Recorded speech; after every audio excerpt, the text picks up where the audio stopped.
Zani on row 2, it's Rios, Esteban and Roman. On row 3, Gonzalez, Liese, Alonsi.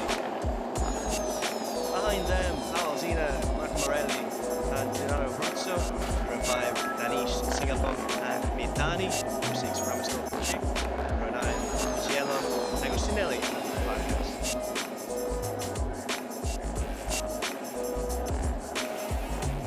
Then on row 10, it's Brown, Serpa and Tietzi.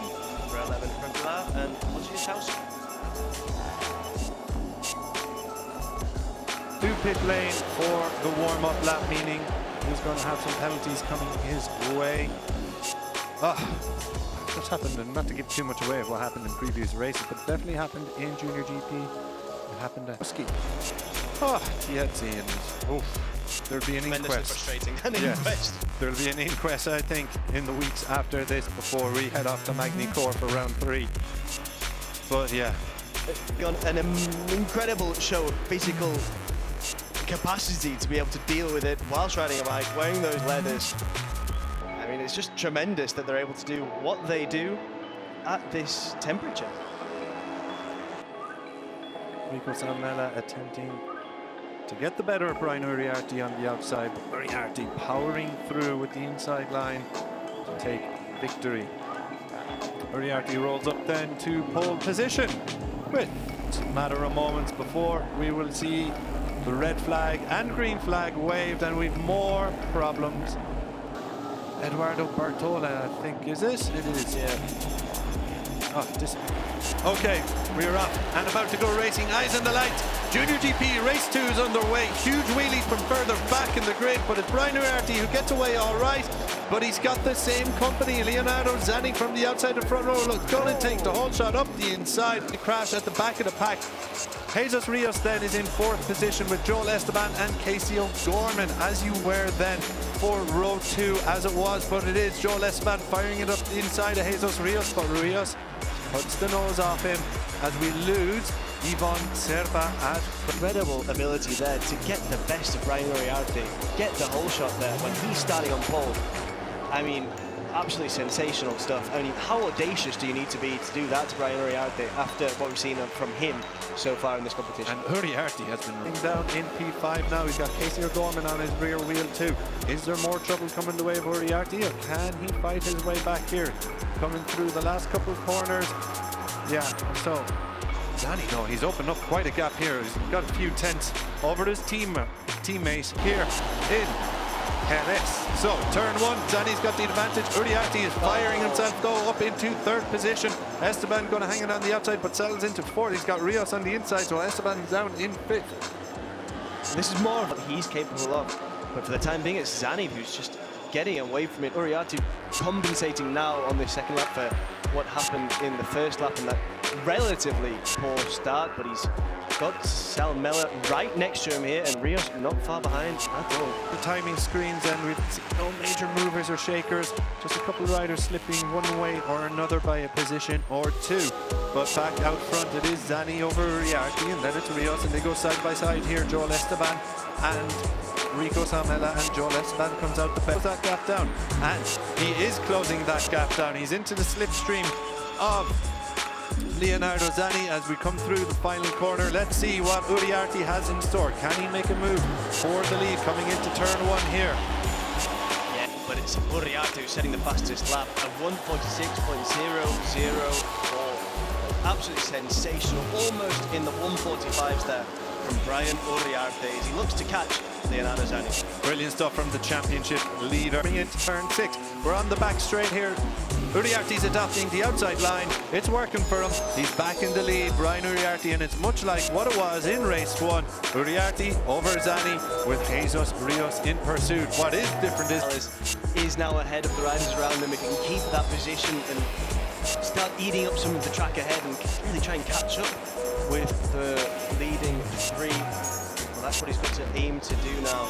For the time being, he's looked like Uriarte on track. A 146.004 last time round. He's also just set personal best and best sector 1s and sector 3s of the race. But Zani and Rios seem to be going with him. It'll be interesting to see what the times are. 145 points. Yeah, just look at the nerves in that box there as they watch these two battle again. I mean, we talk about rivalry all the time. We were mentioning Uriarte again, who's set an even faster lap here, 145.715. Just tagging along with them, not quite in the battle between the two, but he's there or thereabouts, and he's just waiting for his moment. Rios, we've seen perform incredible feats before. There's no reason to think he won't perform one here in Jerez as well. Yeah, it's a real style of Jesus Rios is ahead of him. Then he struck and took the victory on the last lap. So he does have the habit of doing this. Now, Rico Salmela, speaking of habits, has a habit of finding some incredible late race pace. He's currently stuck behind David Gonzalez. The pace of the Flying Finn. He's already opened up a bit of a gap. So we're going to see what was Rico Salmela's time, 146.577. So not in the 145s like the lead trio. It was a 145.6 from Brian Uriarte. It's growing and growing.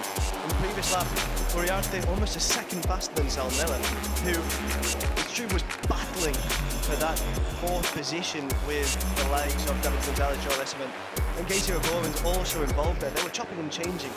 About half a lap in, so he's moving fast, Salmela. He's pretty quick. He's matching the times of Uriarte, but matching isn't going to be good enough to catch him. So he'll need to find a little bit more ahead because it's Leonardo Zani who now leads this race. He'll have looked behind and seen Jesus Rios, but now let's see what Uriarte is going to do here. Does he want that fresh air coming in, or does he want to get the reference of Zani and use him as his reference round? From Uriarte and Rios. Yeah, you can see Rico Salmela then is closing in. Joel Esteban at the back of that group. Something went wrong for him. I think at that final corner he must have ran wide because his name went tumbling down the time screens. He's now in P10. Moved up from P11 and we're into P8 now, so the position start challenging the riders ahead of him. Yeah. So this is the battle for 4th. We are watching for 5th, I should say. We are watching. It looks like they do not have the pace to go with the podium trick remaining. Yeah, some of these battles are just absolutely incredible. We're going to see more of it as this race goes on. It is Denise who's leading this group, but Morelli's now ahead of... Oh, more problems coming the way of, I think it was. But yeah, so it's a 1-2 here. Leonardo Zani was unfortunate to miss out on the podium last time round, but he's here in the lead group with 3 riders. Rico Salmela, though, a 145.9. Fastest rider on track right now is the Flying Finn. 0.5 of a second over the riders ahead of him. So Salmela, it's a matter of time before he makes this a 4-way 5-4 victory. Uriarte just made his move there to get into P2 as well, but this battle is raging between these 3. Brian Uriarte, now Uriarte on the inside of Rios. Is he going to make it stick? Oh, that's close. It is close indeed, and of course, as a consequence of all of this battling and fighting ahead, it's bringing Rico to the position. So right through penalty for the number 34, Cesare Tietzi. Oh, his day goes from bad to worse, doesn't it, Connor? Pit lane, starting from pit lane and having troubles on the grid. He now has a rider. He knows the rules, I hope. So yeah, very disappointing. Yeah, absolutely. So Tietzi, he's running towards the back of the grid, but Uriarte, we're focused on what's happening here at the front, and Uriarte shows the matter of corners. He gets the better of both the Fee Network XCI Mir Racing Team riders. Brilliant stuff from the championship leader in the battle. For 5th place, it's David Gonzalez over Casey O'Gorman, Martin Morelli. Then after that, Biggest on offer, it kind of goes without saying, for P12, P13, who's the last rider? So Giulio Pugliese. So it's P5 to P12 here, this battle. Look at them now, they're all bunched together. It could go any way, but as you mentioned, those points are so so impressive. Suffering issues in the first two races of the year, but it is O'Gorman now who leads over Gonzalez. So plenty of action in this scrap mid-pack. Hakim Danish involved there too. He's got a podium to his name.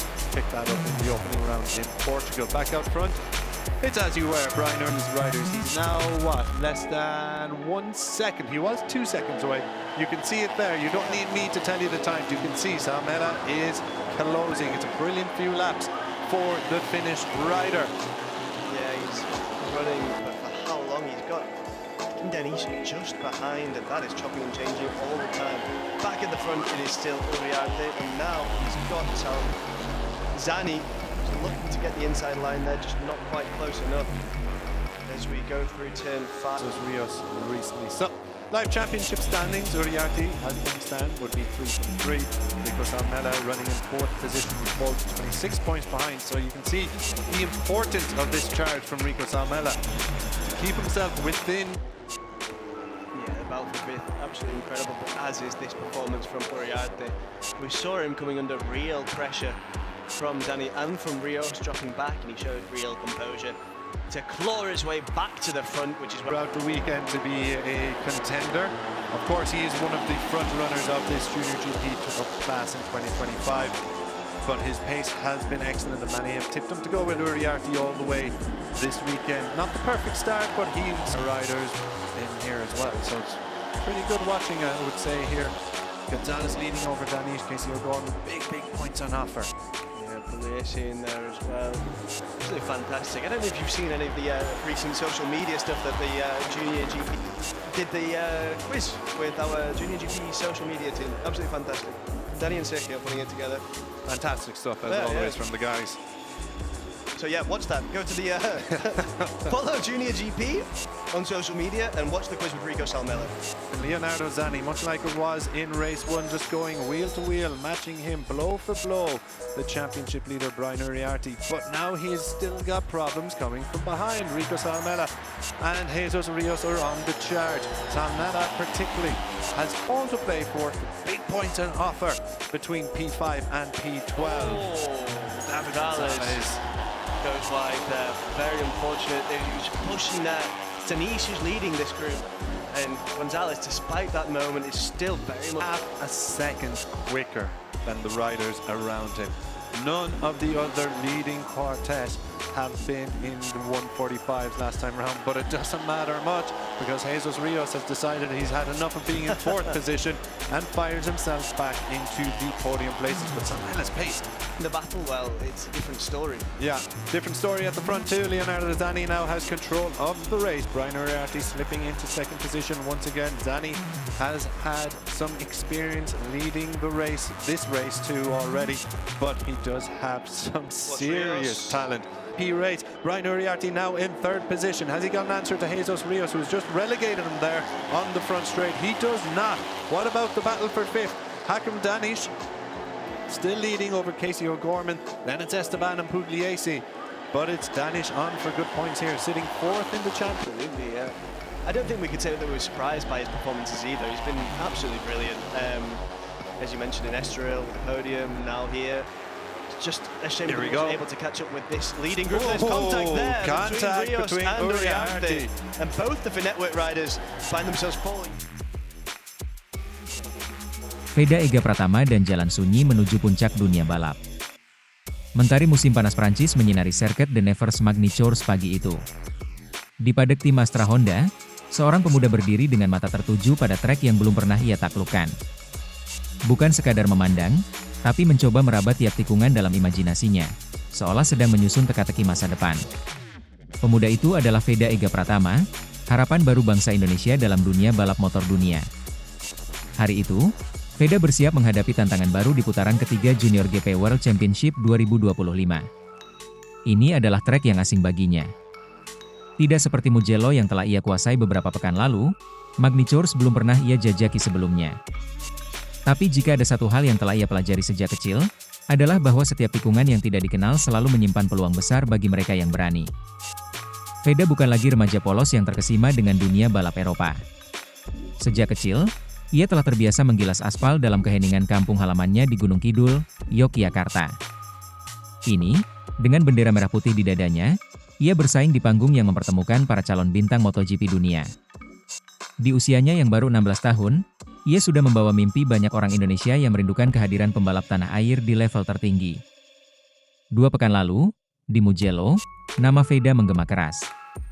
Ia bukan hanya menang, tetapi menyapu bersih 2 balapan Red Bull Rookie Cup dengan penuh gaya dan keberanian. Ia menyalip dari luar tikungan, bertahan dari tekanan hingga garis finish, dan berdiri di podium tertinggi dengan senyum lebar. Senyum yang menandai sejarah baru balap motor Indonesia. Kemenangan itu tak datang begitu saja. Sebulan sebelumnya, di Estoril, Veda terjatuh dan mengalami cedera pergelangan kaki. Banyak yang menduga ia akan absen lama. Tapi ia bangkit lebih cepat dari yang diperkirakan, menahan sakit demi satu hal, membuktikan bahwa darah juara mengalir dalam dirinya. Dan Mugello menjadi saksi akan tekad itu. Tambahan 50 poin dari 2 kemenangan membuatnya melesat ke posisi ketiga klasemen Red Bull Rookie Cup, hanya di bawah pembalap senior seperti Hakim Danish dan Brian Uriarte. Tapi bagi Veda, posisi hanyalah angka. Yang lebih penting adalah kepercayaan diri yang tumbuh bersama kemenangan itu. Kini, di Magny-Cours, Veda menghadapi tantangan berbeda. Di ajang junior GP ini, ia belum mencetak poin pun. Di Jerez, ia finish ke-21. Di Estoril, ia bahkan tidak menyelesaikan balapan. Ajang ini lebih keras, lebih teknis, dan lebih kompetitif. Tapi justru disitulah naluri pembalapnya diuji. Saya tahu ini bukan trek yang mudah. Tapi saya tidak datang untuk sekadar menyelesaikan balapan. Saya datang untuk bertarung, ujar Veda kepada media lokal. Dalam keheningan sirkuit pagi itu, ia menjalani track walk bersama tim, mempelajari detail demi detail lintasan. Setiap tikungan ia amati, setiap jalur pengereman ia simulasikan dalam kepalanya. Baginya, balapan bukan hanya tentang kecepatan, tetapi tentang memahami sirkuit seperti membaca isi hati lawan. Tak hanya soal lintasan, tekanan publik juga mulai mengarah padanya. Sejak Mugello, namanya menghiasi media nasional dan media sosial. Tagar Veda Ega Pratama trending. Bonus mengalir. Pujian membanjir. Tapi di tengah semua itu, Veda memilih diam dan bekerja. Karena ia tahu, pujian bisa memabukkan seperti kemenangan yang terlalu dini. Sementara itu, jadwalnya makin padat. Usai Magny-Cours, ia akan langsung bertolak ke Sachsenring, Jerman, untuk melanjutkan pertarungan di Red Bull Rookie Cup, serangkaian balapan yang akan menentukan apakah ia bisa mengakhiri musim ini di podium klasemen akhir. Setelah Jerman, Spanyol kembali menantinya di Aragon untuk putaran junior GP berikutnya. Bagi sebagian orang, jadwal itu mungkin melelahkan. Tapi bagi Veda, inilah jalan yang harus dilalui oleh mereka yang ingin mengukir sejarah. Di pitlane Magny-Cours, suara mesin mulai meraung. Tapi di antara deru itu, langkah Veda tetap tenang. Ia menaiki motornya, memejamkan mata sejenak, dan menarik napas dalam.